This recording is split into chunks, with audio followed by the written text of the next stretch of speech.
Assalamualaikum warahmatullahi wabarakatuh. Halo, salam perspektif saya.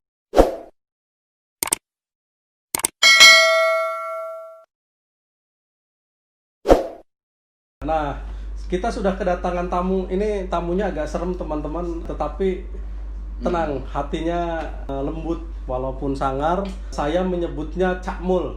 Cak Mul ini saya mengidentifikasi bahwa Cak Mul ini aktivis 3 generasi. Kenapa aktivis 3 generasi? Karena di kalangan junior-juniornya itu dia masuk gitu ya. Di seangkatannya dia merupakan aktivis yang cukup disegani di Kota Cilegon gitu ya. Pada khususnya di Banten gitu pada umumnya. Kemudian di kalangan senior juga jalan karena silaturahmi dengan senior pun tidak terputus. Nah, lebih jauh nanti kita akan ngobrol-ngobrol dengan Cak Mul. Kita sapa dulu. Halo, assalamualaikum, Cak. Waalaikumsalam warahmatullahi wabarakatuh. Kita rekam ya, Cak. Disapa teman-teman. Salam perspektif saya gitu. Salam perspektif saya. Banten Cilegon. Banten Cilegon, oke. Cak, kita ngobrolnya sebenarnya ini santai aja. Kita pengen tahu pandangan Cak Mul tentang persoalan banyak hal. Tetapi saya ingin berangkatnya dari apa sih yang melatar belakangi Cak Mul memilih jalan hidup menjadi seorang aktivis? Ya, jadi memang saya sebenarnya tidak mengklaim bahwa pribadi saya ini seorang aktivis gitu. Tapi mungkin masyarakat ya kan, mungkin Pak Fahmi juga memandang saya sebagai aktivis. Yang melatar belakangi saya itu adalah ketika saya membaca sejarah gitu loh. Dan ternyata memang betul manusia itu harus banyak manfaat terhadap sesama, begitu loh. Nah, pahami. Nah, artinya di situ ketika dalam membaca sejarah ini, saya pribadi itu butuh bagaimana caranya agar menjadi orang yang bermanfaat, begitu saja. Jadi teman-teman, poinnya adalah sebenarnya ingin menjadi orang yang bermanfaat dengan apa yang dilakukan Cak Mul gitu ya kira-kira. Tadi sempat disinggung misalnya Cak Mul membaca sejarah, suka baca, Cak? Ya, saya sekali-sekali baca lah gitu. Sempat saya juga menjual buku, ya kan. Terus saya juga artinya pandai senang membaca buku sejarah. Gitu. Nah, ini ada informasi menarik dan baru nih teman-teman di komunitas literasi misalnya. Ternyata Cak Mul ini gemar membaca buku dan ternyata pernah menjadi penjual buku. Ini agak enggak lazim nih di kota kita sebenarnya. Apalagi Cak Mul ini kan berangkatnya dari kampung, gitu ya. Dari mana, Cak? Cimerak itu kecamatan Citangkil. Nah, terus Cak, pertanyaan selanjutnya adalah pertama kali beraktivitas melakukan pergerakan tuh dari mana mulainya? Pertama kali itu saya di wilayah kampung saya sendiri. Apa dulu? Dulu itu pernah saya menjadi ketua Risma. Ya, Risma, Cak? Remaja Islam. Assalam. Iya. Assalam. Wah, ini syar'i sekali Cak Mul itu. Insyaallah. Iya kan. Syar'i sekali. Jadi dipanggilnya Akhi. Dipanggilnya Antum. Antum. Akhi dan Antum gitu. Wah, ini informasi baru nih teman-teman. Ternyata berangkat menjadi seorang aktivis, bergulat di pergerakan Cak Mul itu malah aktif pertama kalinya itu di Risma. Apa Risma tadi? Risma Assalam. Risma Assalam di Cimerak. Terus setelah itu? Setelah itu bergelut di dunia Risma, ya kan. Nah, di situ pada tahun 2007 saya itu diamanahi menjadi ketua lembaga swadaya masyarakat namanya Kopasma. Kopasma itu kepanjangan? Kopasma itu LSM Kampung lah. LSM Kampung kepanjangannya Komando Persatuan Sosial Masyarakat. Gitu loh. Setelah jadi ketua Risma? Setelah jadi ketua Risma, jadi ketua Kopasma. Gitu loh, meningkat lah begitu. Ya. Jadi karirnya lumayan tuh. Iya. Dan setelah itu 2007 sampai 2010 ya kan, saya menjadi ketua LSM Kampak. Kesatuan Aksi Masyarakat Pemuda Kebonsari. Itu lintasnya lintas kelurahan. Gitu loh. LSM lintas kelurahan. Nah, disitulah saya banyak mengenal kawan-kawan. Dari mana-mana. Mengenal aktivis-aktivis Cilegon lah begitu. Jadi saya mengenal semua itu yang sehingga pada saat itu saya diamanahi pula menjadi ketua Ormas Persatuan Perjuangan Masyarakat Cilegon. PPMC yang sampai sekarang. Yang sampai sekarang. Oke. Gitu. Jadi tahapannya jelas ya, dari pertama dari cuman selingkupan masjid, terus organ LSM di tingkat kampung, lalu sekarang ormas setingkat Banten ya? Banten. Cilegon, PPMC. Iya, PPMC. PPMC Cilegon kan? Cilegon ya, karena membawa spesifik Cilegon. Apa suka dukanya, Cak? Seneng nggak sih? Atau menikmati atau pengen beralih profesi? Kan misalnya nih, di iklim kita karena daerah kita banyak industri, pengen kerja saja kah? Orang-orang kan cenderung anak muda hari itu memilih pilihannya adalah kerja. Lalu Cak Mul kok memilih aktivis? Apa suka dukanya? Ya, suka dukanya banyak sih. Artinya posisinya karena berawal dari bagaimana caranya agar saya ini menjadi orang yang bermanfaat, ya kan? Kami melihat industri. Industri ini terkadang kesewenang-wenang yang dilakukan oleh pihak industri gitu. terhadap masyarakat Kota Cilegon. Investasi investasi ke Cilegon, tapi kurang peduli tentang rekrutmen tenaga kerja yang dilakukan oleh industri terhadap lokal. Yang sehingga saya tergerak hatinya bagaimana caranya agar persoalan ini, industri ini membuat keputusan itu jangan begitu gitu. Harus ya kan melakukan rekrutmen, memprioritaskan orang-orang lokal. Tidak hanya rekrutmen kali. Pernah, artinya posisinya saya mengajukan kepada DPR di Kota Cilegon. Gitu loh. Mengajukan agar membuat peraturan daerah, iya kan? Perda perlindungan tenaga kerja lokal. Yang tujuannya adalah industri itu ketika merekrutmen masyarakat Cilegon 70%, luar 30%. Sampai ke situ arah perjuangan kita gitu. Ya, itu yang khas nih dari Cak Mul, bahwa Cak Mul advokasi masyarakat, kemudian selalu mengkritisi persoalan industri, bahwa industri harus berpihak kepada SDM lokal. Nah, lalu apa gitu tujuannya Cak Mul, goals apa yang ingin dicapai dari semua itu, dari aktivitas yang Cak Mul sehari-hari? Ya, goalnya adalah posisinya di Cilegon ini dikenal sebagai kota baja, kota industri gitu loh. Artinya sangat miris sekali ketika Cilegon dijadikan sebagai kota industri tapi banyak pengangguran gitu loh. Itu adalah tidak ada keseimbangan. Kita memperjuangkan itu bagaimana caranya agar masyarakat lokal ini gitu loh bisa merasakan ketika banyak industri-industri yang dibangun di Kota Cilegon. Selama ini dinilai Cak Mul belum maksimal. Belum maksimal karena belum maksimalnya itu maka kita meminta kepada pemerintah ya kan untuk membuat perda tersebut. Gitu loh. Ini bicara masalah pengangguran. Gitu loh. Nah, kan kerap Cak Mul bukan hanya pengangguran, apa saja yang kerap dijadikan isu untuk Cak Mul kritisi? Soal pengangguran, keberpihakan CSR industri, lalu kemudian efek domino dari perekonomian gitu terhadap masyarakat. Apa saja kira-kira? Melihat kondisi sosial di masyarakat Cilegon ini, Pak Fahmi, jadi posisinya saya juga pernah mengkritisi presiden, gitu loh. Terkait presiden waktu itu membuat Perpres nomor 18 tahun 2000, Perpres nomor 20 tahun 2018 waktu itu, mempermudah tenaga kerja asing. Saya kritisi, gitu loh. Sampai-sampai presiden waktu itu kalau nggak salah saya tolak kedatangan di Banten, di Cilegon. Nah disitulah artinya saya melihat peraturan presiden itu sangat miris sekali begitu. Yang sehingga di posisi itu kita berusaha untuk mengingatkan gitu loh agar tidak mempermudah tenaga kerja asing masuk gitu. Nah, kalau tadi Cak Mul sudah bercerita sering mengkritisi, mengusulkan apa segala macam, apa yang sudah dicapai Cak Mul kira-kira? Yang pernah Cak Mul lakukan, gue berhasil gitu. Ya, jadi memang posisinya begini. Saya melihat di Krakatau Posko. Di Krakatau Posko itu dulu kalau berbicara masalah keberhasilan, tuntutan kita itu ada 3, ada 4. Yang pertama itu adalah tenaga kerja. Yang kedua tentang pengusaha lokal. Yang ketiga masalah CSR. Yang keempat masalah apa namanya? Lingkungan hidup. Gitu loh. Tuntutan kita 4 hal itu, karena itu adalah mendasar bagi masyarakat. Yang pertama tenaga kerja bagaimana caranya agar orang lokal diprioritaskan. Pengusahanya orang lokal juga yang harus diprioritaskan. Karena dampaknya gitu langsung. Iya. Yang yang ketiga ini adalah CSR tadi gitu. Karena dalam undang-undang itu 2,5% dari keuntungan perusahaan-perusahaan itu harus memberikan CSR-nya terhadap Kota Cilegon.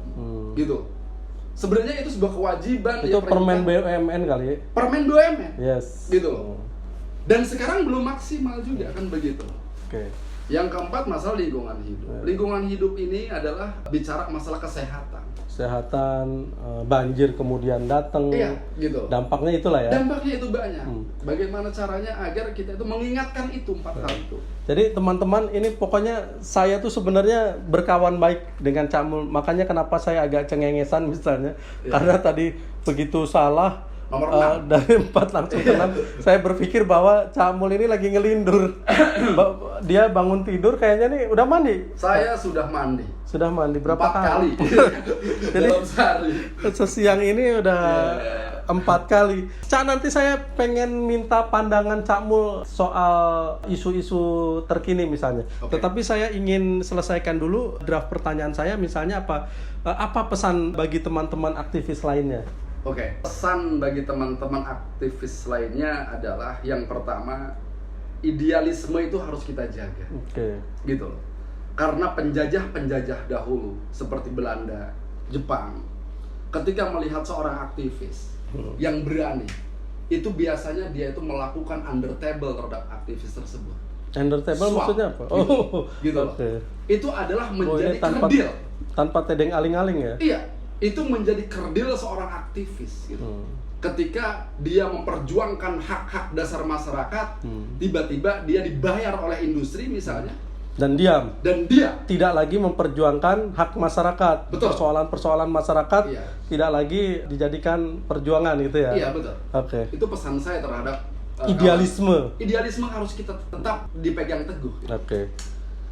Lalu apa harapan terakhir bagi Cak Mul di dalam melakukan hal-hal di dunia pergerakan ini? Apa yang pengen dicapai terakhir? Belakangan ini apa yang sedang Cak Mul perjuangkan, yang ingin dicapai apa? Yang ingin dicapai ya sekarang ada 3 hal. Yang belum sukses saya mengingatkan juga kepada wali kota dan DPRD Kota Cilegon. Ini kan belum terrealisasi. Yang pertama itu Perda tentang CSR. Karena dalam Perda tentang CSR itu sangat menentukan marwah hidup orang banyak. Arah keberpihakan industri terhadap masyarakat Kota Cilegon itu inilah ya. Iya, artinya sangat bermanfaat ketika Perda itu sudah diparipurnakan gitu loh. Karena sifatnya adalah ketika sudah diperdakan, sifatnya mengikat dan harus dipaksa. Itu pertama. Iya. Itu pertama. Yang kedua, kan ada ketiga. Itu kan Perda perlindungan tenaga kerja lokal tadi. Ya, sampai detik ini saya mengingatkan kembali kepada wali kota dan DPRD Kota Cilegon agar itu segera gitu loh. Karena banyak wilayah-wilayah yang lain itu sudah memiliki Perda tersebut. Gitu loh. Terus ketiga? Yang ketiga adalah ya kan, keinginan saya adalah bagaimana caranya agar dari unsur legislatif, yudikatif ya kan, dan eksekutif plus masyarakat, trias politika bersatu padu dalam hal bagaimana caranya agar investasi asing yang besar ke Cilegon ini agar dapat banyak manfaatnya terhadap masyarakat Cilegon. Jadi pesannya 3 spesifik teman-teman, ini saya kira pesan yang sangat komprehensif, bahwa Perda karena memang potensi kedaerahan kita adalah industri, sehingga 3 hal ini menjadi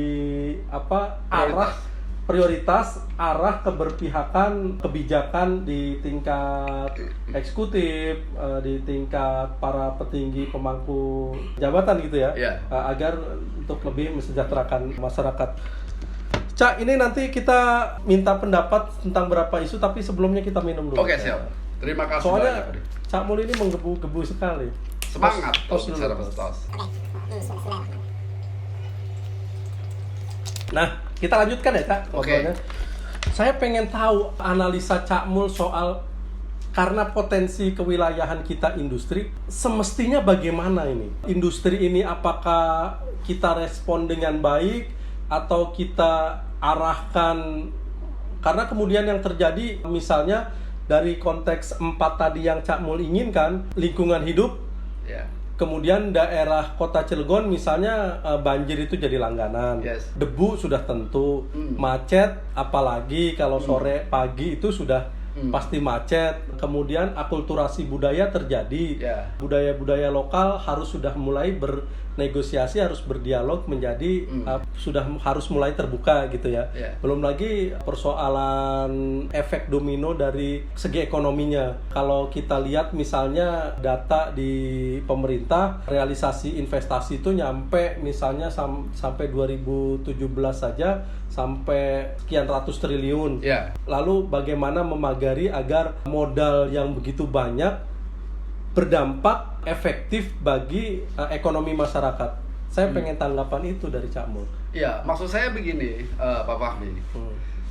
Kita ini kan posisinya harus kumpul seluruh stakeholder ini, gitu loh.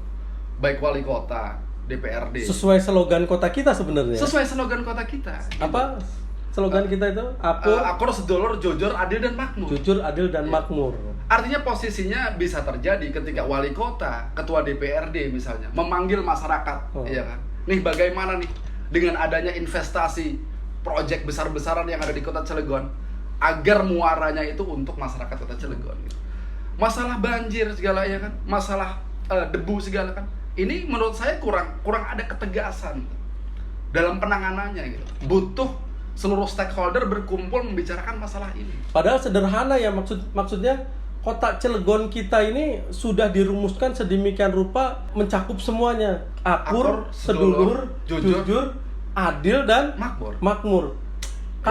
Kalau itu saja kita dorong ke arah situ, rasanya kota Cilegon memiliki 8 kecamatan, 43 kelurahan, tidak terlalu besar sebenarnya ya. Iya. Tapi kira-kira apa tantangannya kok tidak atau masih belum menuju ke arah sana? Saya melihatnya dalam slogan ini ada bahasa adalah akur ini gitu. Saya melihat akurnya ini belum dilakukan gitu. Akurnya. Iya. Jadi kita kurang akur sesungguhnya. Kurang akur sesungguhnya. Dalam bertetangga, berteman, bernegara sekota Cilegon itulah paling. Cincreng saja bahasa sininya gitu. Oke, cincreng ya. Cincreng baik kan mengkonon yang sehingga terlupakan masalah penanganan masalah hal-hal sosial tadi. Oke. Gitu loh. Jadi sederhana apa penyelesaiannya? Akur sajalah dulu. Akur dulu. Persoalan lainnya kita bicarakan. Betul, iya. Gitu. Karena biasanya sih kalau tidak ada persoalan lainnya bisa akur. Tapi karena ada persoalan lainnya jadi nggak akur kali. Betul, gitu, Cak. iya, gitu. Dibalik logikanya. Nah, kalau soal kondisi politik, Cak, ini kan misalnya arah kebijakan kita nih, kemudian kita mau pilkada langsung nih. Iya. Pilkada langsung. Komentar Cak Mul soal pilkada langsung yang diterapkan di kota kita apa? Ya, kelihatannya memang pilkada yang diterapkan di kota ini berbicara masalah demokrasi. Itu rupanya belum rata-rata belum bisa menerima demokrasi. Gitu loh. Artinya dari demokrasi di kota kita ini itu yang kita bicarakan tadi masalah akur. Memporak-porandakan keakuran kita. Memporak-porandakan masalah kedamaian kita. Gitu loh. Yang sehingga banyak masyarakat yang belum siap menerima sistem demokrasi kita ini di Cilegon. Gitu loh. Jadi dalam konteks Cilegon, ini teman-teman ini ada redaksional yang asik saya kira. Dalam konteks Cilegon, demokrasi ini kemudian dijalankan di kota Cilegon malah membuat apa kalau bahasanya Cak Mul memporak-porandakan rasa persaudaraan kita gitu ya. Iya. Kenapa itu? Kok bisa jadi begitu? Ya karena memang belum siap. Belum siap. Belum siap menjalankan demokrasi ini. Kedewasaan berpolitik. Begitu. Kemudian mungkin sisi apa ya namanya sosial masyarakatnya gitu ya. Yeah. Oke. Lah kalau Cak Mul kira-kira yang paling tepat bagaimana untuk soal pandangan politik di Cilegon yang paling tepat tuh harusnya bagaimana? Yang harus tepat itu adalah saya melihat bahwa di Cilegon ini kan kota industri ya, Pak Fahmi. Kota industri yang begitu banyak peluang-peluang untuk kemakmuran kota kita ini, gitu loh. Nah, yang harus dikedepankan oleh pemimpin kita ini adalah berani dan tegas. Berani dan tegas. Berani dan tegas. Jadi siapapun pemimpinnya harus berani dan tegas. Tentu saja arahnya tegas, berani untuk keberpihakan terhadap masyarakat. Gitu ya. Oke. Contohnya begini, Pak Fahmi. Iya kan? Kalau pemimpin kita tegas, bicara masalah CSR, iya kan? Panggil itu pimpinan-pimpinan perusahaan. Lo untungnya berapa? Kan begitu loh. Untungnya berapa perusahaan ini dalam produksi ini? Lo CSR-nya berapa untuk Kota Cilegon? Kalau berani dan tegas itu akan terrealisasi. Bicara masalah kemakmuran pasti makmur gitu. Karena mungkin belum tegasnya. Karena aturan CSR juga begitu cair ya, tidak memiliki daya ikat gitu ya. Karena di undang-undang CSR sendiri tidak memberikan punishment misalnya. Hukuman besaran di perda kita juga tidak ada, di undang-undang kita juga adanya cuma di permen. Nah, kalau yang isu yang lain soal industrialisasi misalnya, yang kerap punya konsep apa Cak Mul untuk ditawarkan agar didengar nih oleh teman-teman industri? Paling enggak 4 hal tadi yang dasar: tenaga kerja lokal, pengusaha lokal, lingkungan hidup, dan CSR. Apa yang ingin disampaikan? Ya, yang pertama yang saya ingin sampaikan terhadap masyarakat industri adalah coba untuk memperbaiki komunikasi. Gitu loh. Dengan siapa? Dengan pemerintah atau dengan masyarakat. Gitu loh. Memperbaiki komunikasi, menjalin komunikasi, menjalin silaturahmi. Jangan mempertahankan egosentris industri masing-masing. Gitu loh. Artinya karena memang posisinya industri ini adalah ada di wilayah kita. Gitu loh. Cerobong asapnya kita yang menghisap, begitu loh. Artinya banyak-banyak sering sowan silaturahim kepada pemerintah atau masyarakat, ya kan, untuk membicarakan masalah kemaslahatan yang ada, gitu. Gitu termasuk loh. Masyarakatnya juga, kayak kalau kita melihat fenomena ada beberapa pabrik yang tiba-tiba ada di tengah kampung gitu kan. Saya pikir ya masyarakatnya juga harus sudah mulai care tuh ya. Betul. Karena nanti akan merepotkan pabrik itu. Pasti karena pabrik akan memiliki dampak. Nah, yang terjadi di beberapa titik kan pabrik ada di masyarakat gitu. Masyarakat, di tengah-tengah masyarakat. Ya, baik teman-teman, itu tadi bincang-bincang kita dengan Cak Mul. Hari sudah mulai siang, kelihatannya Cak Mul juga udah mulai lapar. Tapi yang terakhir untuk closing statement, apa yang ingin disampaikan Cak Mul untuk kota kita dan untuk provinsi kita, satu lagi untuk bangsa Indonesia. Dari seorang Cak Mul, seorang aktivis yang berangkat dari kampung gitu. Saya memandang begini, Pak Fahmi. Kita ini ditugaskan, ya kan? Ditugaskan oleh undang-undang, ditugaskan baik oleh agama kita, bahwa di posisi itu kita itu harus memerangi kedzaliman. Itu satu. Penindasan, ya kan begitu loh. Jadi posisinya ketika ada kedzaliman, kesenang-wenangan, kita ini sebagai masyarakat Kota Cilegon harus bangkit. Harus gegebrek jadi wong Cilegon ini. Konon go. Ngaji. Pokoknya aja wedi. Wani seidre konon go. Ini yang salah satu yang khas tuh.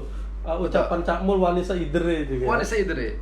Ya, untuk masalah provinsi ya kan mungkin Banten ini belum begitu, pengelolaan pemerintahannya itu belum begitu greget gitu terhadap masyarakat Banten gitu loh. Karena saya sekali lagi bicaranya, yang namanya pemimpin itu yang pertama kali harus dicetuskan dalam pikirannya itu harus takut kepada Allah Subhanahu wa taala. Sila pertama dalam Pancasila itu. Ketuhanan yang Maha Esa itu. Kan begitu loh. Dan untuk bangsa ini saya meminta gitu loh kepada presiden sekarang itu jangan mencela-mencelip. Gitu loh. Pak Jokowi. Semoga Pak Jokowi dengerin ya. Dalam memimpin ini gitu. Artinya masyarakat Banten khawatir menggugat semua ini. Menggugat gimana maksudnya? Bagaimana tidak? Ya kan dalam pasal 33 ayat 3. Air, udara, dan bumi, ya kan, dikuasai oleh negara dan dikembalikan untuk kepentingan, dikelola oleh negara, dikembalikan untuk rakyat gitu. Hasilnya itu kemakmuran. Tapi pada saat itu Undang-Undang nomor 33 itu belum direalisasikan. Gitu loh. Masih dikuasai oleh asing. Karena air aja kita harus beli. Gitu loh. Intinya saya. Tapi ngirup udara masih gratis. Kan begitu loh. Meskipun agak panas. Iya. Pokoknya bagaimana caranya pemerintah pusat itu harus mengembalikan undang-undang dasar tersebut. Oke. Gitu. Itu ya pesannya. Ya. Baik teman-teman, karena tadi udah pesan terakhir, kita juga nggak bisa berlama-lama, mungkin dalam tema tertentu nanti kita ngobrol-ngobrol lagi ya. Cak, terima kasih sudah mau bergabung dengan kita. Itu saja teman-teman, salam perspektif saya. Assalamualaikum warahmatullahi wabarakatuh. Waalaikumsalam warahmatullahi wabarakatuh.